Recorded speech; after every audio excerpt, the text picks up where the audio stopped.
Hello and welcome to another episode of Earth911's Sustainability in Your Ear. I'm Mitch Ratcliffe and we're back with another innovator interview. In fact, we're having multiple innovators today. Reinventing supply chains to reduce waste as well as make use of previously ignored or undervalued resources is critical to achieving widespread sustainability. And today, we're talking with the founders of Cambium Carbon, which includes CEO Ben Christensen and CFO Marisa Repka. The company is reinventing the lumber supply chain by salvaging wood from the 36 million trees that fall each year in American cities. Currently, most of those fallen trees are mulched, burned, or landfilled, all of which contributes to global warming. In fact, my mother's house had a tree fall through the roof the other day in a big windstorm. Another factor to consider when you think about climate change. And all of that got mulched and sent to the landfill. It's not helping anybody.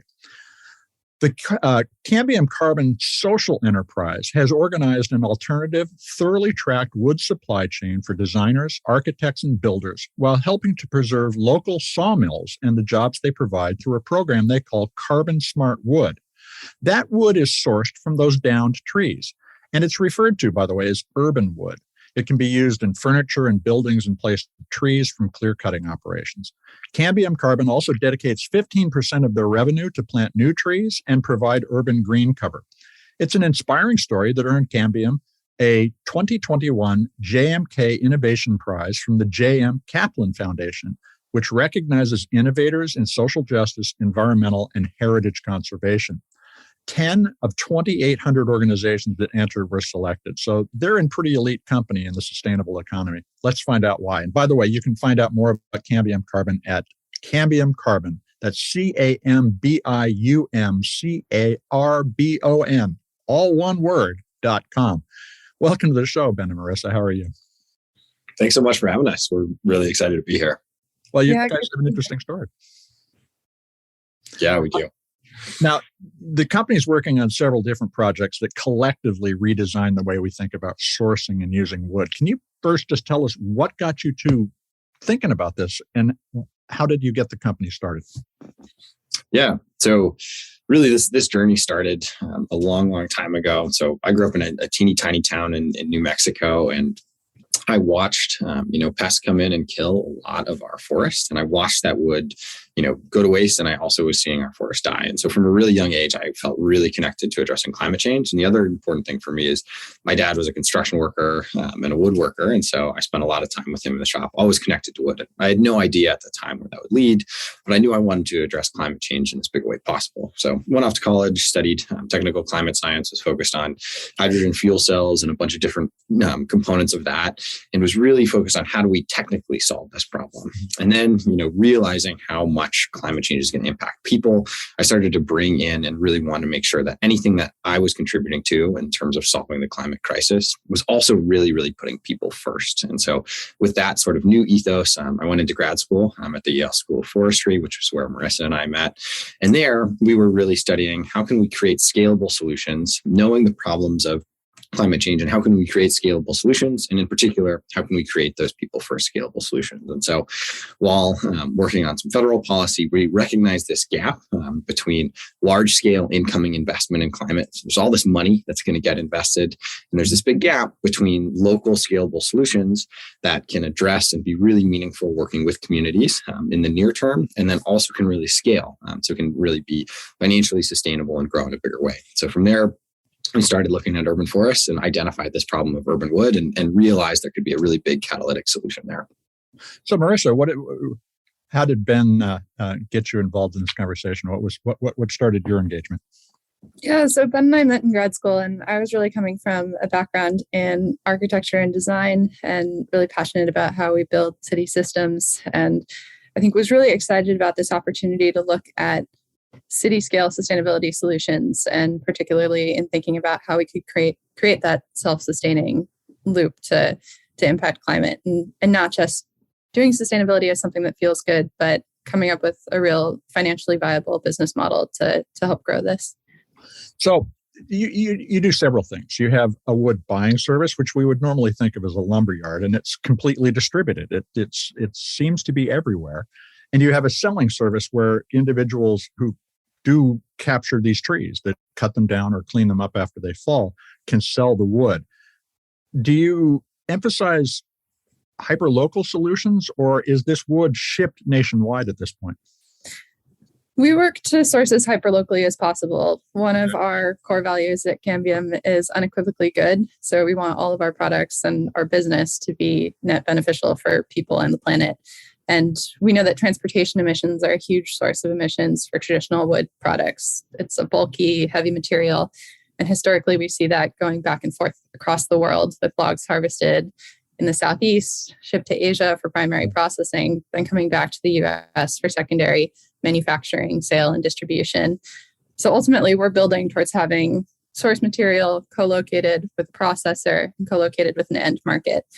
To get there, we need to have critical mass on our marketplace. And so in order to sell Philadelphia wood to a Philadelphia customer, you need both the clear and consistent wood waste stream, but also those processors in that market all in one place. So the more that we can expand the network of both buyers and processors in our system, the more that we can be hyperlocal in sourcing. So tell us a little about your customers. What can they make with this kind of wood? Because when we think about downed wood, we think about scrap, but this can be very fine wood. And what kinds of buyers are they? Can they be everybody from an architect down to an individual carpenter who's interested in making something? Yeah, it's a great question. And I think the most important sort of cross-cutting variable there is order. Like, what stage can we be in as a company when we're thinking about really leveling up and addressing this problem at scale? Right now, what we can really produce with this wood is the high end of it can be used for most solid wood products. So it's hardwood primarily, and it can be used for most solid wood. As we think about growing and scaling and really addressing this problem, we want to be using a lot more of that biomass, not just the highest and best stuff, but also thinking about using a lot of those mid-tier and lower uses. That's how we drive really change in a bigger way. So who can actually use this?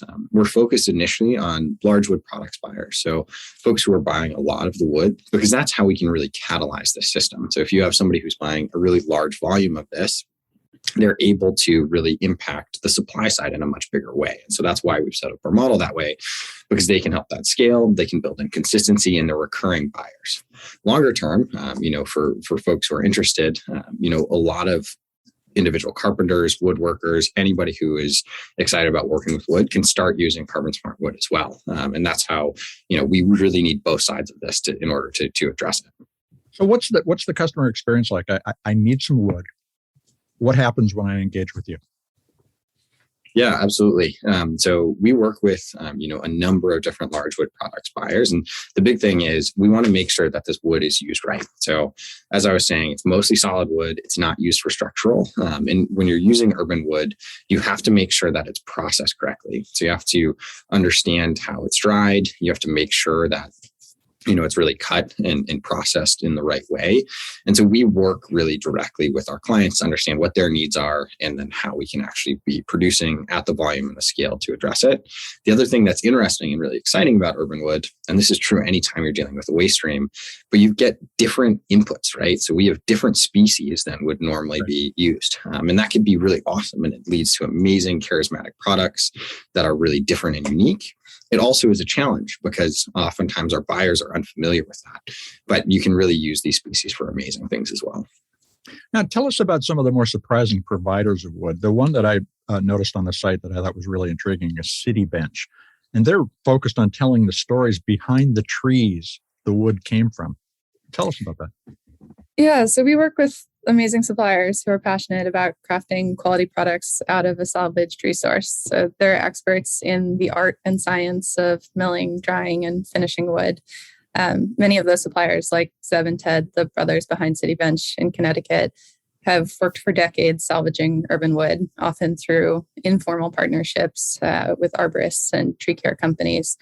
And our goal is to help them grow their businesses and also provide them with the technology to better track and communicate the story of their wood. So using our trace software, you can pinpoint a source tree and keep that information associated with finished wood products all the way to the consumer. So someone could look at a desk and say, hey, where did that tree fall? Right. Where did this wood come from? Who processed it? And then ultimately understand how it got to them. That's an interesting idea, and one that we're thinking about all the time in terms of the full life cycle impact of any product. But do you imagine a time when you might be able to say, look at your desk, see that it came from urban wood, then look at the end table and realize that it came from Asia or had been cut in America, sent to Asia, and sent back? That's the kind of insight that consumers are really, I think, going to want sometime in the near future. Is this system potentially extensible into the entire lumber industry so that we could create that accountability?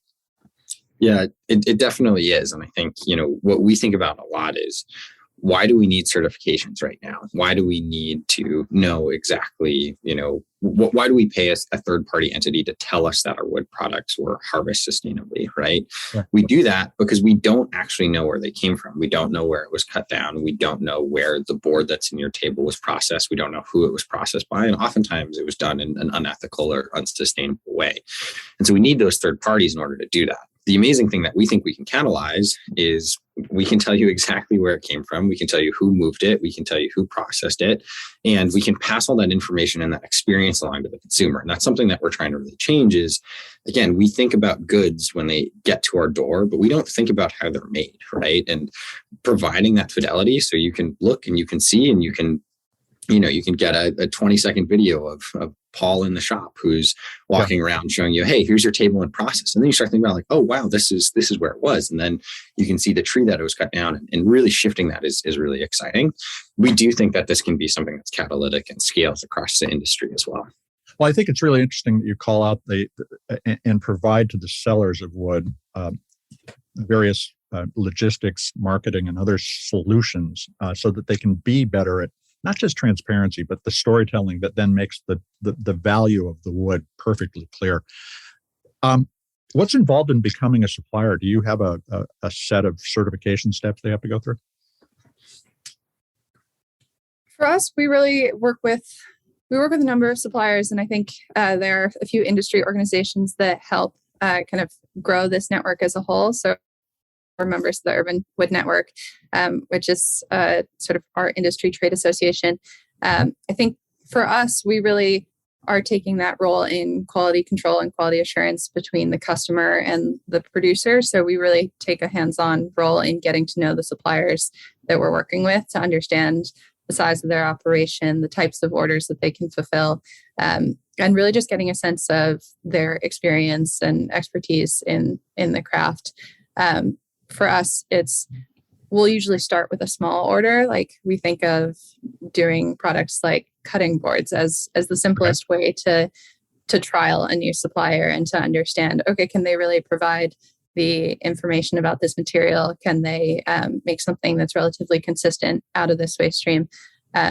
So that's largely the process of becoming a supplier is starting with the small orders before moving into larger purchasing. So let's talk about the potential impact of collecting and using urban wood. 36 million trees sounds like an awful lot of wood.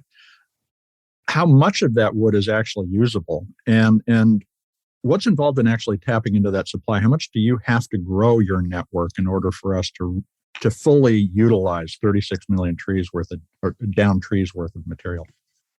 Sure. So for us, as Ben was alluding to before, we're really focused on the portion of the waste stream that's salvageable for high-end timber and lumber right now. That said, not all trees of that 36 million that fall are going to be usable for lumber. You need source trees that are mature enough that their trunks will be long enough and wide enough in diameter that you can run it through a sawmill.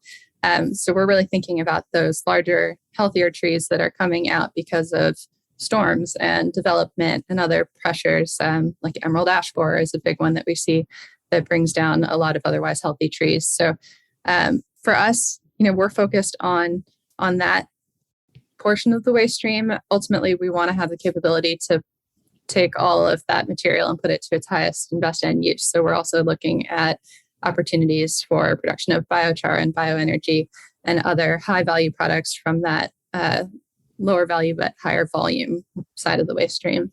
We recently interviewed a company that does 3D wood printing using wood.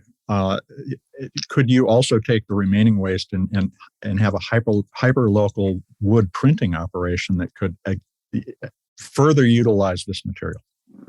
Yeah, I think there's a ton of opportunity. There's also folks that do insulation and other products from wood byproducts. So I think for us, we really want to get more and more of those secondary producers onto our platform and being able to match material within a local ecosystem. So understanding what's out there and what's coming in, how do we size the waste stream, and then how do we connect these different manufacturers with one another.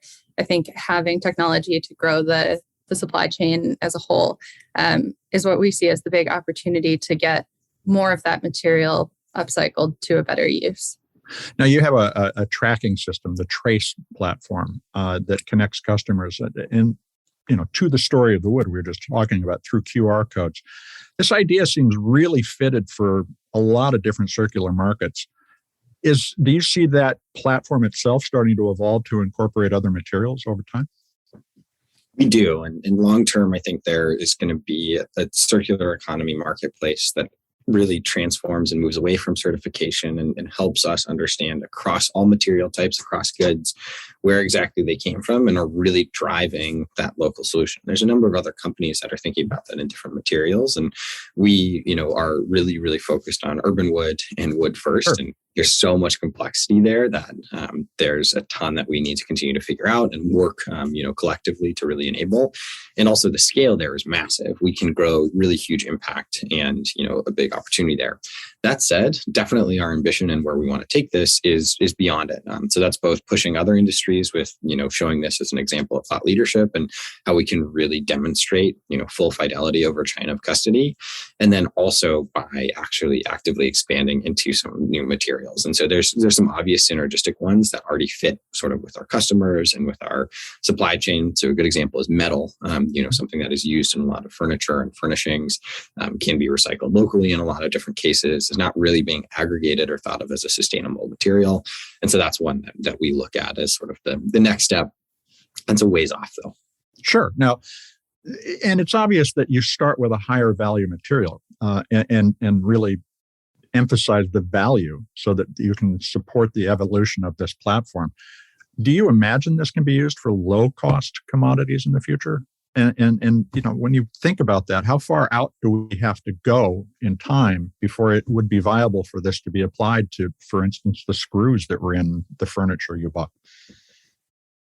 I think it will take a while to trickle down to the lower value material. I think, one of the big challenges in this system is creating efficiency of information input. So being able to have various processors in different stages or material handlers kind of checking in that material as it moves along its journey from source to customer. So I think it becomes easier to facilitate and lower kind of cost per individual unit as the technology improves. But ultimately, we want this to be as low lift as possible. And I think only when you can do that pretty efficiently does it make economic sense to do for lower value materials. But that also points to a very grassroots economy where a lot of small organizations and a lot of people working in good but middle class jobs rather than impoverished jobs. Unfortunately, we have too many of those now. Could be participating in a very robust circular local economy where almost everything was made, sourced, recycled, and reused within a small area. That's a really remarkable vision. What advice do you have for others who are currently thinking about the materials they may deal with and trying to reduce waste and make a business of creating those jobs in that traceable system?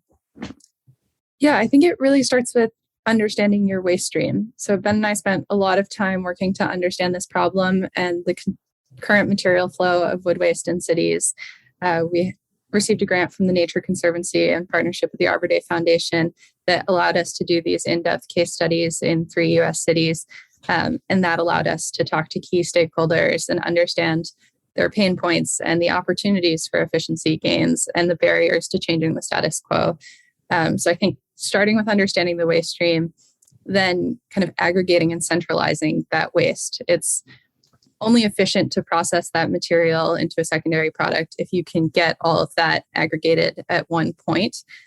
really hard to do in small batches on a one-off basis. Sure. So centralization and aggregation is kind of the next step there. And then creating that local ecosystem of processors that are able to make a range of products from that material. It's kind of classic industrial ecology of having co-located operations that can use those resources really efficiently. And then finally, I think, developing strong markets. A lot of our business today is in making that demand side argument for sustainable materials and growing that demand from consumers and large purchasers and manufacturers of wood products, and having them care about this and wanting to have a more sustainable input into their supply chains. Now, you have how many sawmills involved today, and where do you anticipate being in, say, 2025 or 2030 in terms of reach across the country or around the world?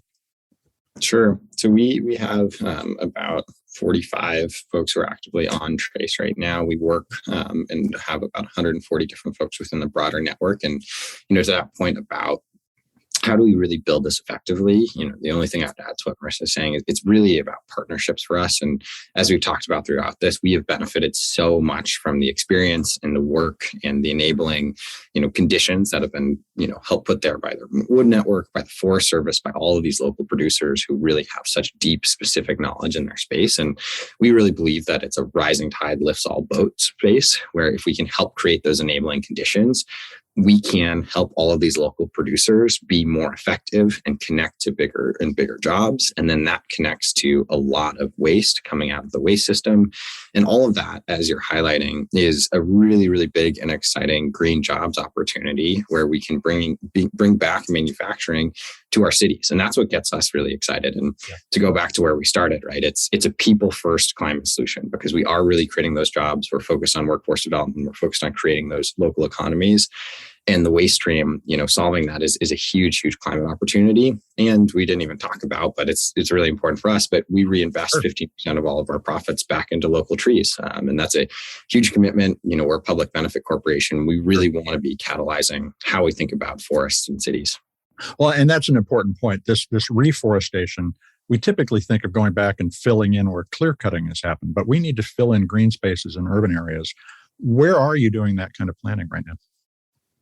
Yeah, so we're doing that in the cities that we're processing material. So as we grow, we're developing more planting projects in specific regional hubs. But for us, that focus on urban trees is really important, not just because we're regenerating the source of this material, but because of all of the co-benefits that they offer to city residents. And for us, that's a really important thing in thinking about urban heat island effect and how to reduce, rising temperatures in our cities, air pollution mitigation, all sorts of mental health benefits that come from having trees around us. So that's something that Ben and I are both really passionate about. And we want to see this as being something that is beyond a sustainable material, but really a regenerative one, and one that is able to reforest our cities and create that financial engine to power replanting. Well, I'll tell you, this is an inspiring vision, and I'm glad you took the time to share it with us today. So our listeners want to buy some wood. Where do they start? Yeah, so there's sort of two places, and we'll have a lot more opportunities for it. So if you sign up for our newsletter on cambiumcarbon.com, you'll understand and see as we continue to grow this marketplace and where you can buy it. I would say there's two places right now. One is by reaching out to us. If you're interested in a bigger project or anything custom built, feel free to reach out. We have a form that we do intake on that. And then the other way is by connecting with your local producers as well. So there's lots of these local shops all over the place that do this. And, again, we help large buyers really aggregate and grow that. And that's really catalytic.